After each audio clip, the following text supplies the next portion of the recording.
New York City's biggest cover-up of their fire department age discrimination has been exposed as the 3 former FDNY chiefs filed an age discrimination case against today's FDNY Commissioner Laura Kavanagh.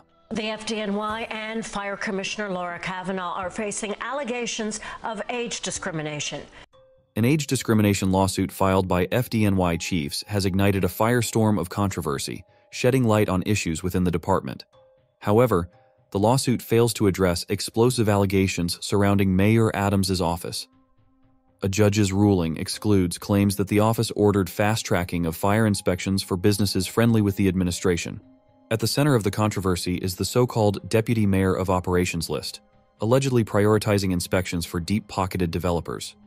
This list, highlighted in the ongoing ageism suit filed against FDNY Commissioner Laura Kavanagh, raises concerns about fairness and integrity in fire inspections. After these demotions become effective later this week, there will be no incident commanders at all in the FDNY that have ever served as the incident commander for a 5-alarm fire, which is the most serious and grave and risky. Join us as we navigate through the layers of this complex scandal, uncovering the truth behind the allegations and their implications for the FDNY and the city as a whole.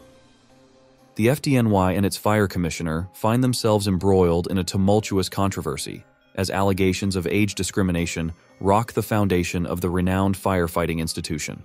At the center of this firestorm are 3 fire chiefs, each on the cusp of their 60s, who have boldly stepped forward to file a lawsuit alleging a cascade of injustices within the department. According to the lawsuit, a staggering 15 staffers fell victim to demotions, forced retirements, or retaliatory actions at the hands of Commissioner Laura Kavanagh. These actions, the chiefs argue, were part of Kavanagh's ambitious agenda to overhaul the agency's leadership structure, leaving behind a trail of shattered careers and bruised egos. Among the most egregious examples highlighted in the lawsuit is the case of the former chief of fire prevention Joseph Jardin, age 61, who saw himself demoted a staggering 2 ranks down to deputy chief. Similarly troubling is the fate of the assistant chief of operations Michael Gala, age 62, who found himself stripped of his prestigious title and relegated to the role of chief quartermaster within the department's outfitting division. Even the chief of uniform personnel, Michael Masucci, aged 59, was not spared, as he was abruptly reassigned to a seemingly menial role in the tech services tool room in Long Island City, stripped of his responsibilities and direct reports. The lawsuit paints a picture of a department in turmoil, with seasoned veterans being cast aside to make room for a new guard of younger, presumably more pliable personnel. Kavanagh, however, remains steadfast in her defense, insisting that her actions were necessary to build her own team and lead the FDNY effectively in an ever-evolving landscape of challenges and demands. I want to have my own team, and I definitely do now. There's just no way as a new leader to get everything that we need as the largest fire department in the country done without having our own team. So I think that, it's not easy to make tough decisions, but I think they are necessary. As the allegations continue to reverberate throughout the FDNY and beyond, questions of fairness, integrity, and accountability loom large. Yet, amidst the chaos and uncertainty, one thing remains clear: the need for transparency and justice within one of the nation's most revered firefighting institutions. The Deputy Mayor of Operations, DMO list, has emerged as a focal point in the ongoing controversy surrounding the FDNY, shedding light on allegations of preferential treatment and political favoritism within the department. This list, purportedly curated by Mayor Adams' office, allegedly served as a vehicle to prioritize fire inspections for deep-pocketed developers with ties to the administration. According to claims made in the age discrimination lawsuit filed by FDNY chiefs, the DMO list allowed politically connected developers to expedite their projects by leapfrogging ahead on fire inspectors' to-do lists. This practice, if proven true, raises serious concerns about fairness, transparency, and accountability in city governance. The implications of such actions are far-reaching, extending beyond mere bureaucratic maneuvering to impact public safety itself. By prioritizing inspections based on political connections rather than risk assessment or regulatory compliance, the integrity of the inspection process is called into question. This not only undermines the trust citizens place in their local government, but also jeopardizes the safety of residents and businesses throughout the city. Brooklyn Supreme Court Judge Petria Frias-Colin's ruling Excluding the DMO list allegations from the main issues of the lawsuit underscores the complexities of legal proceedings. However, it does little to assuage concerns about potential improprieties within the FDNY and Mayor Adams' administration. The DMO list, once a clandestine tool wielded by the city's elite developers, now stands as a symbol of the broader challenges facing city governance and public safety. As the lawsuit unfolds and investigations continue, the true extent of its impact on New York City's firefighting capabilities and the integrity of its regulatory processes will come to light. Until then, the specter of political influence looms large over the FDNY, casting a shadow of doubt over its ability to serve and protect all residents equally. Be sure to like, subscribe, and hit that notification bell to keep up to date. Judge Patria Frias-Colan's ruling has sent shockwaves through the ongoing legal battle between the FDNY chiefs and Commissioner Laura Kavanagh, significantly shaping the trajectory of the lawsuit and its implications for transparency and accountability within the city's administration. At the heart of the ruling is the decision to exclude certain claims from the lawsuit, particularly those pertaining to the so-called DMO list and other allegations deemed unrelated to the central issue of age discrimination. The exclusion of the DMO list allegations, which purportedly detailed how politically connected developers received preferential treatment in fire inspections, raises concerns about the limits of legal scrutiny into potential improprieties within the FDNY and Mayor Adams' office. While Judge Frias-Colan deemed these claims scandalous and prejudicial, and ultimately unnecessary to the main issues of the lawsuit, critics argue that such exclusions may hinder efforts to uncover systemic issues of favoritism and corruption within city governance. Furthermore, the ruling's broader impact on the lawsuit's scope cannot be understated. By striking down allegations related to demotions based on gender and race, as well as claims of unethical decision-making by Commissioner Kavanagh, Judge Frias-Colan has narrowed the focus of the lawsuit, potentially limiting avenues for accountability and redress for affected parties. While the ruling is not without its detractors, who argue that it shields those in power from full scrutiny and accountability, it underscores the complexities of legal proceedings and the challenges of pursuing justice within a complex bureaucratic system. As the lawsuit progresses, the implications of Judge Frias-Colan's decision will continue to reverberate, shaping the future landscape of transparency and accountability within the FDNY and beyond.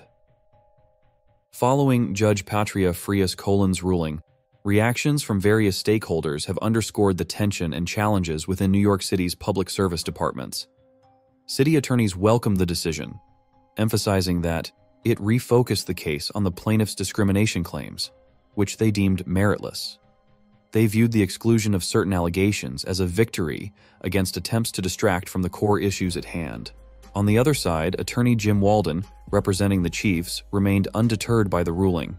He asserted that the decision did not impact their litigation strategy and expressed confidence in their ability to pursue justice through the discovery process and trial.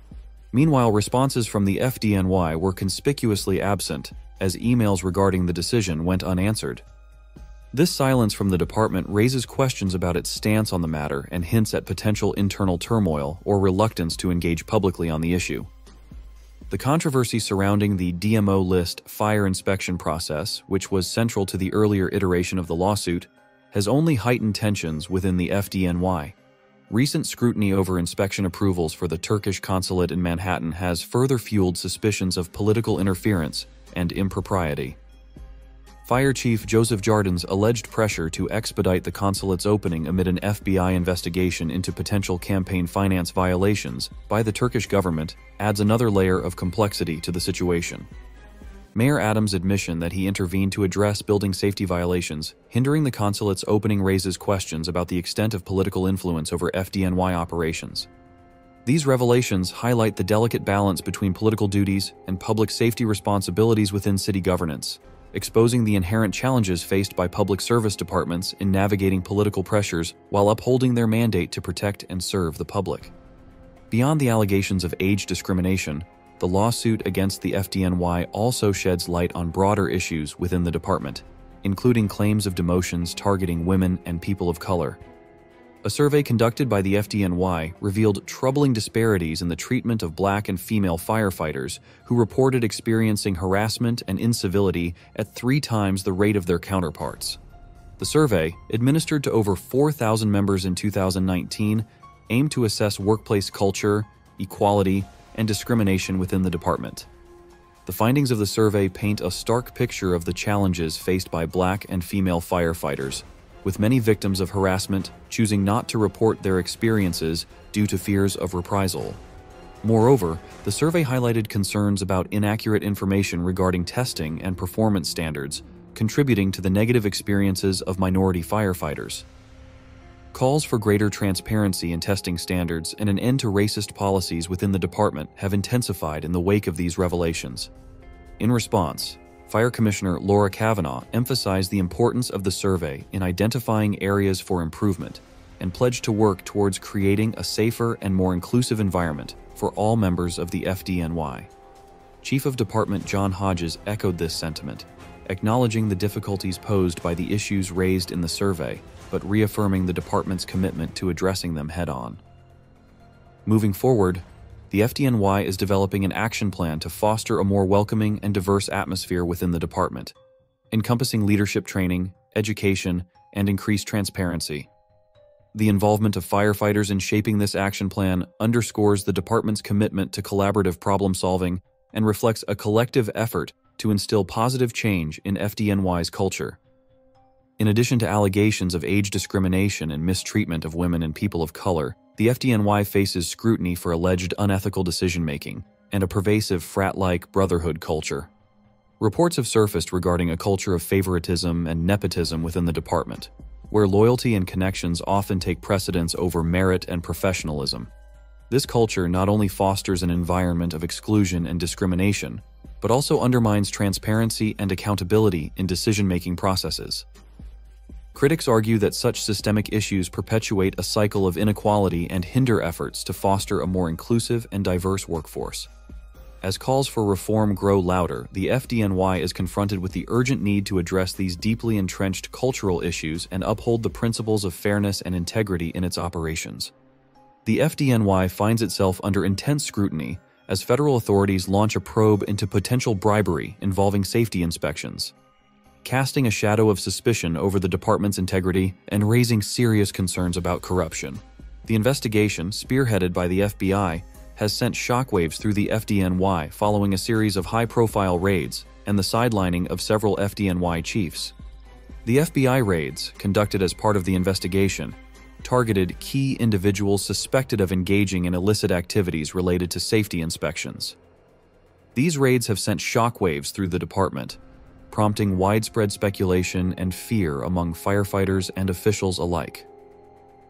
Furthermore, the sidelining of FDNY chiefs implicated in the investigation has underscored the gravity of the allegations and heightened concerns about the extent of corruption within the department's ranks.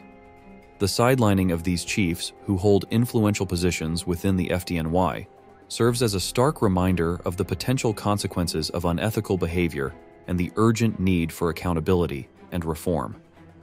As the federal investigation unfolds, the FDNY faces mounting pressure to root out corruption and restore public trust in its operations.